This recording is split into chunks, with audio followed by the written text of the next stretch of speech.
Afternoon, guys. All right, so today is the day. Well, hold on, let me back up. It's not just guys anymore, is it? I was looking at my analytics and now I have an audience of 0.6 female, 0.6%. So welcome, ladies. I hope I can be of use to you and give you some good information, or at least make you laugh. I mean, let's be real. I'm kind of a goon sometimes. Okay, so back to the point. Today, we are installing H&R springs on Mina, my M5. So we got the springs, and I also ordered these really cool camber plates, Dinan camber plates. So they're supposed to give you a 0.7 negative camber and 0.7 caster increase as well.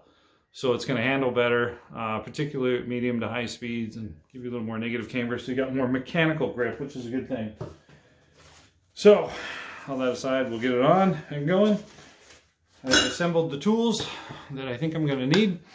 At the end, I'll provide a tool list of all the sockets and combination wrenches and whatever that I needed, just to try and facilitate it easier when you attempt it. So get your springs on and your camber plates and things of that nature.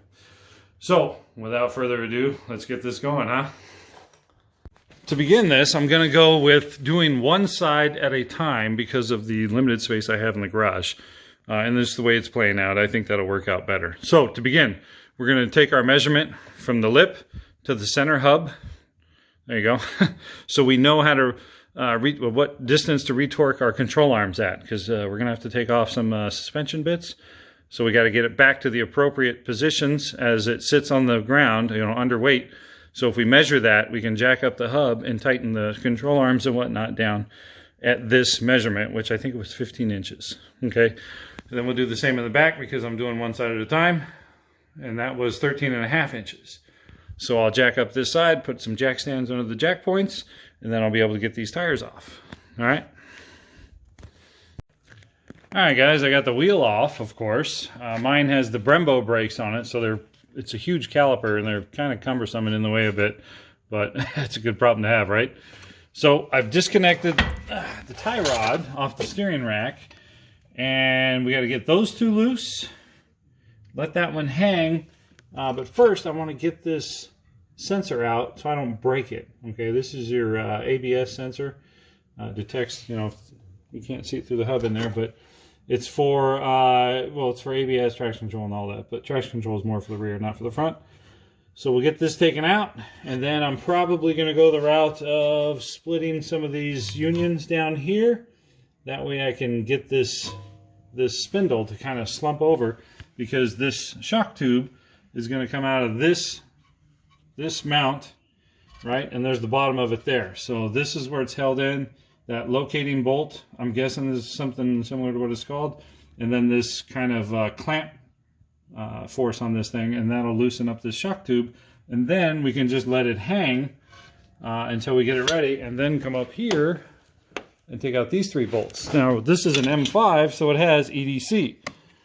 So we got to make sure to locate exactly where this sensor plugs in, so we don't get that goofed up and get a signal on that.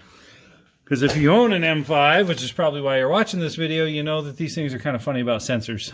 So we'll make sure we take care of that and guard them right and make sure they're good to go. Okay, so we'll get this going, and then I'll catch you up on the next step. All right, so everything taken apart. I got the strut out, obviously. That comes out of that hole. And I got these blocks holding up the caliper hub assembly just so it doesn't put too much stress on the brake line. So what I've had to do is, of course, you disconnect the tie rod. Inside, you got the forward upper control arm, which is this guy here, right? All I did was pop that fitting out. Okay, that was easy enough. It was a 22 millimeter and a Torx out in the top. So here, let me see. Yeah, the Torx in the top. So hold the Torx, turn the 22 millimeter. Torx bit was, I just took it off. It's gonna make a liar out of me. Everything's kind of in disarray because I've been trying to get this done and come up with the path of least resistance. So this is a, wait for it, 40. 40 torques. Okay, so hold the end of that, turn the 22 that holds it down, boom, the forward upper control arm is off. Now the lower control arm, you can see it down there with the bolt off of it, or the nut, excuse me. I took that off because I needed some wiggle room. So when you're moving this hub around, you'll see it come off the shaft of that thing and give you a little bit of play, okay? So you got to hit this top part. Somebody's already put springs on this thing. I always suspected that somebody modified this car and then put it back to factory specs and they sold it. But anyway, you just smack that down. It goes down the shaft of the shock, okay? Here's the shock. Pay attention to the orientation. The label always faces out. Okay, so let's make sure we follow that. And then once you got everything else disconnected, you take apart the 3 bolts at the top. You see my hole now. And then the whole thing will tip this way towards you. Now, with these blocks not here, you're going to get ample room to swing the strut. You had about this much space, so no damage of the paintwork to worry about. It just tips right out, okay? And then you just give it a twist and it pops right out. Again, I put these on here holding this up solely to keep the tension off of this so I don't bust a brake line clean off or anything like that. Okay, so now I'm getting ready to split the shock and then put the camber plates on. Cool deal. Alright, so here is the strut. Earlier I said splitting the shock. I'm actually referring to the strut. Okay, so split the strut. Alright, I got my little cheesy spring compressors on there. Now we can take off this washer. That's for the nut. This is your actual strut bearing, okay? So it doesn't just vibrate like a race car nonstop. Okay, so that's what that looks like. I'll set that aside for now. Now, one thing to note, because I'm putting in camber plates, I'm going to have to beat these out and install the bolts. I'll show that later. But one thing to remember is I got to pound out this guide pin that sets to the body. So the camber and caster is set on assembly. Well, mine's going to be different. So I got to pound that out and then I pound out the studs and add new studs and nuts. Okay, so I'll show you that because they're a flush mount because the plate offsets it. So they have to be flush mount on this strut bearing top. Okay, we'll get to that in a sec. Okay, so now if we were changing shocks, then we would disassemble everything further, but we're not. We're just changing this part. So this can go aside, leave the boot there, reattach it to that before I bolt everything together. And then of course, our strut is going to go, or our spring rather, is going to go like so, if you allow a one-handed assembly. Of course, I'm going to put it all together to make it right. You know, put the pin in the right, or not the pin, but the spring bottom in the right notch and all that, and get it all lined up. And remember the orientation, label out. So the wheel will be facing this. The back of the wheel will be facing this. Okay, this points outward from the car. And then I'll put the springs back on it, or the spring compressors rather back on it, clamps it down, and get the strut back on it, and get it back in the car. But first, I have to take care of those top plates. You know what? Let me show you that real quick while I'm thinking about it. Alright, so the way these work is... Alright, so that's the right one. I need the left one. Okay, so this is going to go on here, but these have to come out. You follow me? So that's where the hardware comes in. Okay, so these flat bolts are going to go through here. So these get pounded out. This gets bolted on. See how it's supposed to go?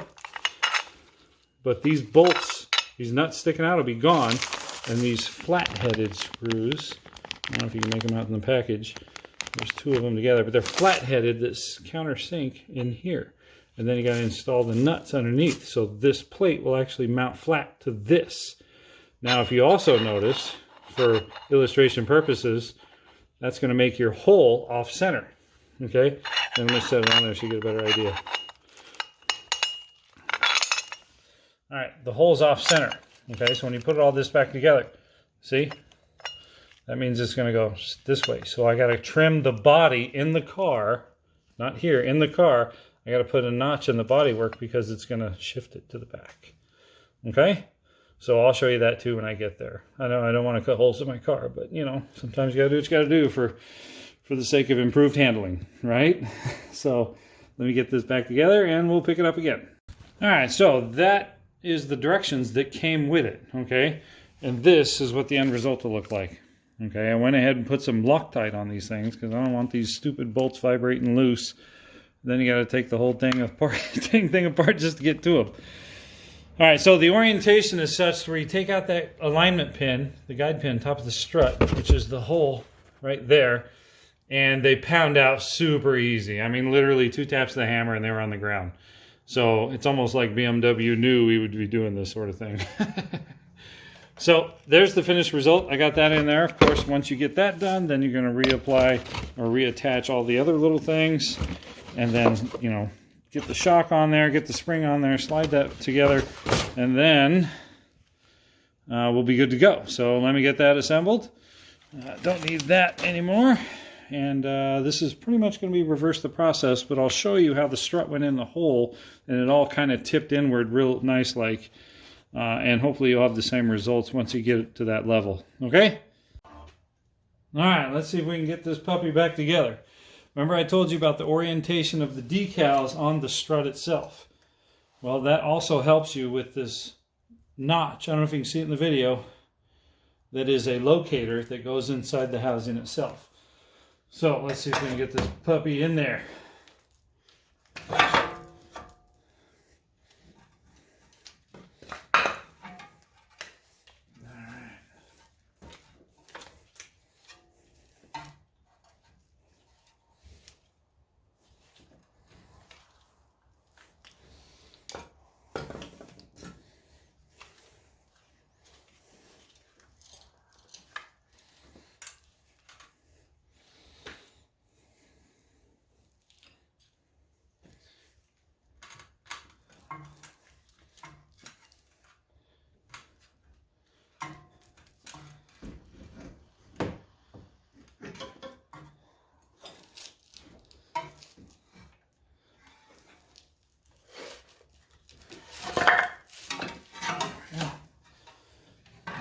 This other control arm in there first.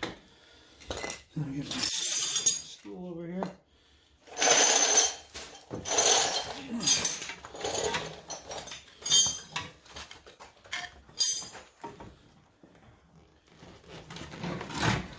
This is hard when you're doing it one-handed, or one person one-handed too. But right now I'm using my tripod.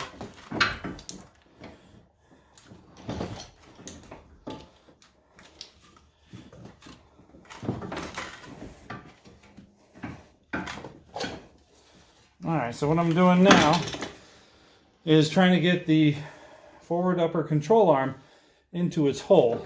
That way I can get the rest of this up where it needs to be.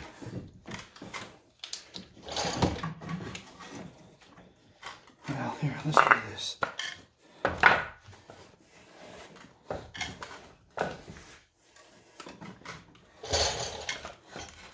There we go. Alright, so that's guided.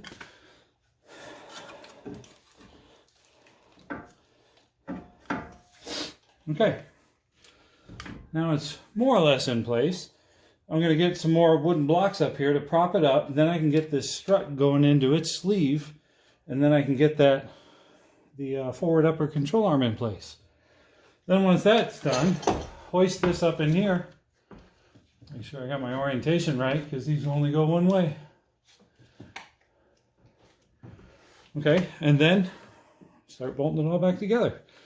So let me get that going, and once I get this control arm in place, the rest of it should be pretty easy from there on. So now I got the top on. Move some stuff out of the way here. This is a test fit, okay, so I got plenty of space. I went ahead and bolted it up. This plug for the EDC plugs in there just right. I had to make a little extra space here for the cord. So now I'm going to loosen that up, cover that fitting, and then get in there with a Dremel and clean that puppy up. So you can see how much space about you need. Okay, and it's hard to eyeball when it's not attached. So I made a rough, kind of a rough draft, you know, where I'm cutting and whatnot. And maybe it's a little too, maybe an 1/8 inch inboard. But, you know, it works. And I'm going to cover it up and clean it and get my Dremel in there and smooth it all out so it just looks like an oblong hole and it doesn't look like, you know, Freddy Kruegerism or something. So one thing I did notice, and I've never noticed this before, that has a pattern. Okay? Inside there is also a matching pattern. But I was able to use a dental tool or any kind of real small screwdriver or something like that would work, I'm sure. It's hard to grab things with these gloves sometimes. So I get the dental tool and I poke it in there, and you can twist it around to however you need, you know, to correct the orientation. Okay, and that's not a big deal. Worst case scenario, you put a what was it, a 24 millimeter on that, and give it a twist to line it up if you had to. So not a big deal. The big one though is down here. Let me get my light. Down here, the orientation with the decal and that notch in the back that goes inside that where it's split, the hub connection piece. So it's split. So I've opted to use a scissor jack. So now I can press this into place and then tighten everything down. Okay, so what that's going to look like is, oh yeah, I got that upper control arm in there. And then I got the bolts or the nuts on it already. So get this up into place, tighten those two down, okay, and then reconnect my tie rod, and then get this and put it on there and tighten all that up once it goes up to that line, okay, because then you can put your retainer bolt in there and the other 18 millimeter in there that goes all the way through to clamp it, but that goes on top of it, okay. So what that looks like is, I swear my shop light's trying to kill me. So that's going to go like so. I'm one-handed, so bear with me. And I'm going to have to raise it up and get those in place, right? Then the bolt goes through here, which will go through there, and all the way through, and so on. And then this guide bolt or whatever that holds this in place is going to go through here, which will go through there, okay? So, trust me, I know it's a little confusing, but once you start getting at it, it's actually quite simple. It's just time-consuming because you got to muscle it around and this, that, and the other. All right, and then once all that's bolted up, of course, reconnect the tie rod, which is pretty straightforward, and then stick the ABS sensor back in there, and then reconnect that. Because remember, that is going to bolt on the back. Okay, so this is pretty much it. I got the top all cleaned up and reconnected. Okay, I got these all tightened up. So the sway bar mounting point. This is the pinch point for the actual strut insert into the hub housing. This second bolt, I was wrong. It's not a strut locator pin. That's just a holding bracket for this. So I stand corrected. So get that one in, get that one tight. 16 millimeter, 18 millimeter. That one up there is 16 if you take that one off. And then the ones down beneath are 21. And then the two control arm mounting points are 21. Okay, and then use the, what did I say? The Torx that fits in it. What was it, a 40? Yes, Torx 40. So what that's going to look like is you jam it in there, you put your 21 on there, and you tighten or loosen, whichever, hold it with your ratchet. That is super, super helpful. I would highly recommend doing that. Okay, so I got all these tightened down here, all 3 points, tie rod, control arm ends.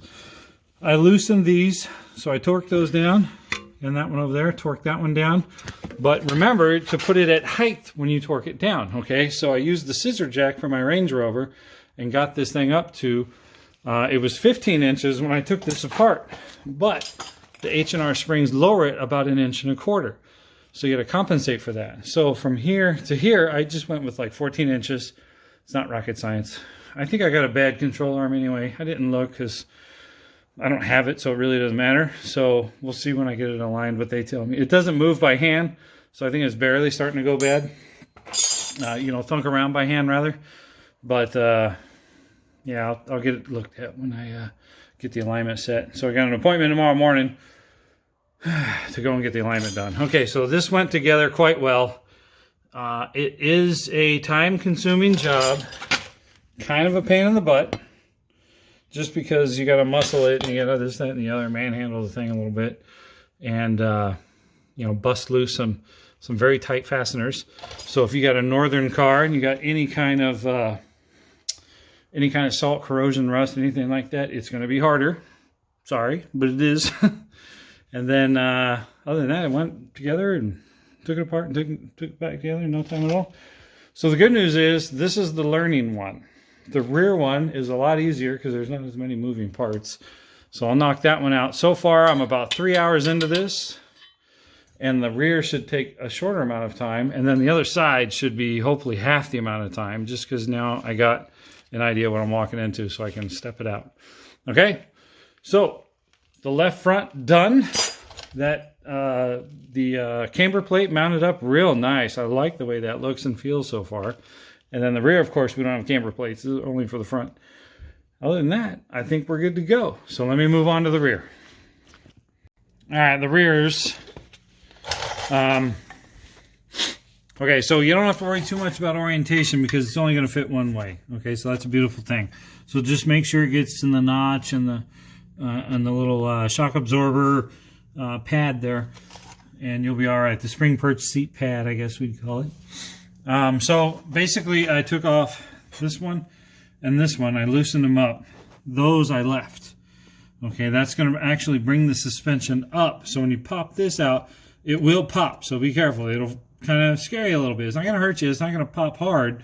It's just going to kind of pop out of there. And this suspension, this rear is going to come up about an inch or two. So just keep your hands free. You'll be all right. If you want to take all the arms off and everything and drop the whole thing, of course, that's certainly an option. But I was just trying to, you know, the fastest path here to get this done. Okay, now, the pain in the butt. Pain in the butt, of course, I say that lovingly. I don't know if you can get in there, or I can show you in there. I'm trying to find a way. Let's see. All right, you could just make out the top of the rear shock. Okay, there's 3 bolts. I think you can see one of them right there. Yeah, the stud just sticking up. All right, so what I did was I took those 3 off already. And in fact, there's the hardware right there. And I used that for the way back one, but for the others, I used this guy. A ratcheting combination wrench. Super handy. If you don't have one, I highly recommend getting one specifically for this job. That's what I bought it for. So then coming back over here, I have the rear shock being held up by a piece of wood there so it doesn't just clunk to the ground. So we should be able to wiggle this guy around and get it out.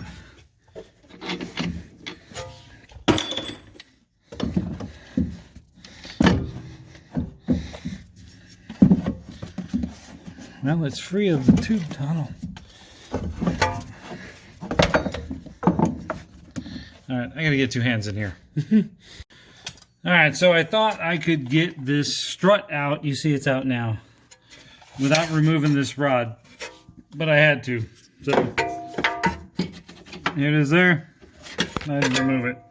So 18 millimeters in the back, and I think it was 21 on the front. They're all like 18, 21, 22, so those are the tools you'll typically need anyway, just for a BMW. But so I had to take this arm out, no big deal.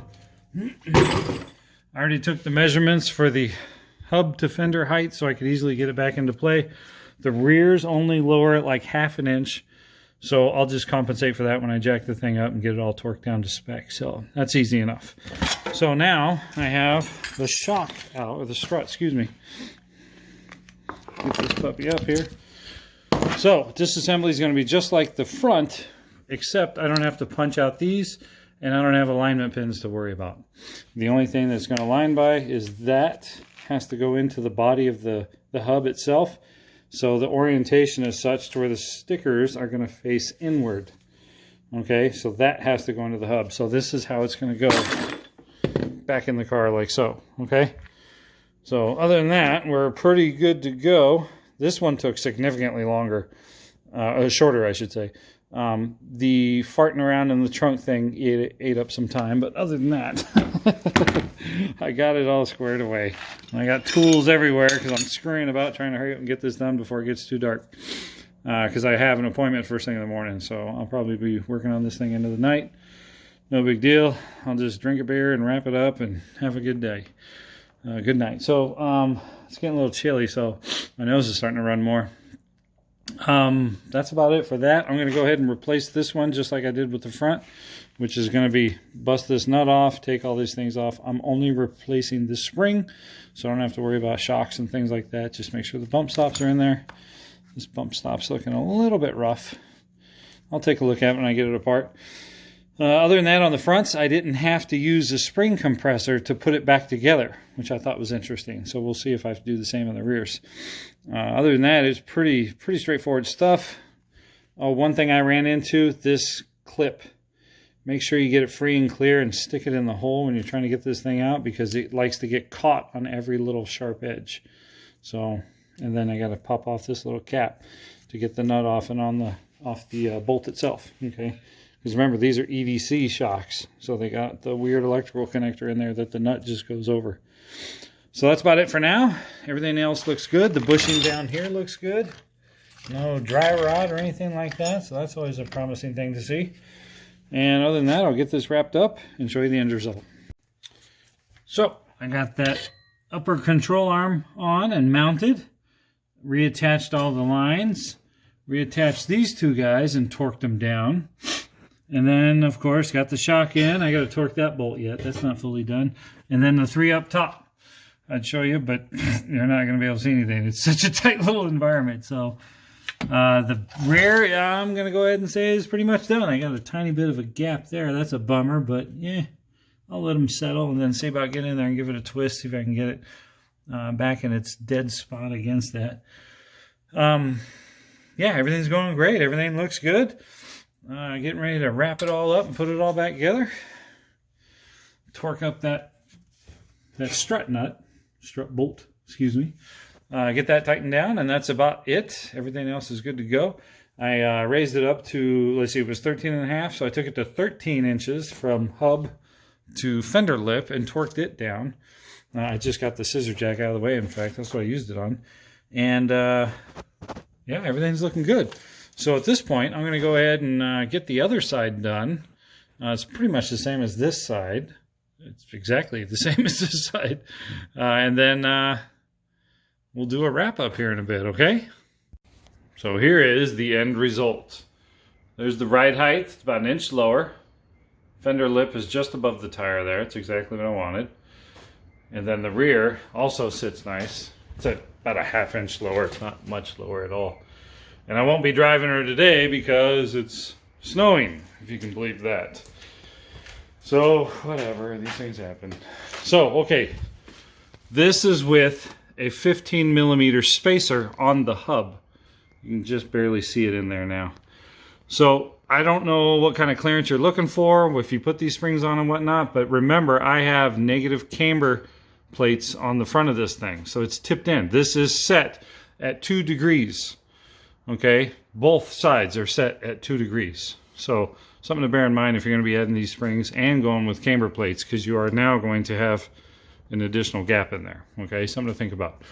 The rear sits nice. That's also at 15mm wheel spacers. Yeah, I don't know if you can tell in the tire or not, but I do get a tiny bit of rubbing right here. Every now and again you'll hear it just kind of graze the plastic trim bits. Okay, not a big deal. And it's only if I hit a big bump. Driving down the road normally, it doesn't rub at all. So that's ideal. There you have it. I think it looks great. Okay, so the conclusion of this is your tools are going to be pretty basic. You do need a spring compressor. Okay, so it was 18, 16, 18, 10mm for the socket ends. 12mm for the rear shock at the top where you turn the 21mm nut. The actual strut tube itself has I believe it's a 12mm on top of that. 24mm for the front struts to get the spring and spring perch and the strut bearings off. And other than that, some other random hand tools. 13mm for the rear strut tops, you know, the strut bearing itself on the top. Getting at that was a real pain in the butt, but you'll figure it out. There's no do this exact process, procedure, what have you. You're gonna figure it out as you go along. I can tell you, in the rears in particular, take the rear shock off first. There's a giant I think it was an 18 millimeter nut that holds it on the bottom. And then you can disconnect the bottom of it. So when you take apart the 13 millimeters on top, I think it'll just fall right out. Okay, now provided you took off the upper rear control arm, it'll literally just come right out, easy. And then I took a piece of 1x1 wood and just leveraged it and wedged that shock back in its sleeve into the hub housing itself. I know a lot of this sounds like Swahili algebra or something, but trust me, you'll figure it out and it'll make sense once you start doing this job. Pretty straightforward, just time consuming, okay? So you'll probably bust your knuckles a little bit and you may get refamiliarized with some of your favorite old swear words of yesteryear, but it's a pretty simple process. It's just, pack a lunch, it's gonna be a bit and you get it done. And then once it's done, you're gonna love it. The car rides much tighter. Suspension, of course, is stiffer. I usually drive around with EDC set to 1, and that's just the normal driving mode. So it feels more in M dynamic mode with these springs on. So when you put it in M dynamic mode, it feels really tight, okay? Love it, absolutely love it. Love the way it drives, love the way it feels. I got, like I was saying just a moment ago, I got 2 degrees in the front and 1.5 degree camber in the rear. And I think that really just wakes this car up and it handles really nice. It's a little jarring, even in normal mode, in comfort mode or whatever with EDC, turned off, no settings. So if you're looking for something that is a lot like factory, this is not your path. The car is going to be significantly stiffer. You're going to feel it.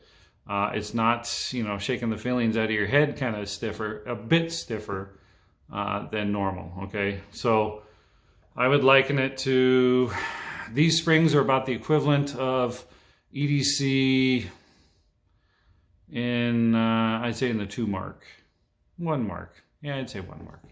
When you push it once, the 1 light lights up. Not bad, but you feel it, okay? It's very, very different from the Range Rover, of course. That rides like you're sitting on a great big marshmallow compared to this thing. But I didn't buy this car for the plush ride. I bought the car for what's under the hood. That's what I really bought it for, and it doesn't disappoint. So, all that aside, very simple. I did it here in the driveway, in the garage. So it's not like you have to go to a shop, you have to do this, you have to do that. No, you can do it yourself. You can do it in your garage. Just be careful, take your time, don't break anything. Make sure to reset your suspension heights before you torque everything down so you're not ripping up bushings.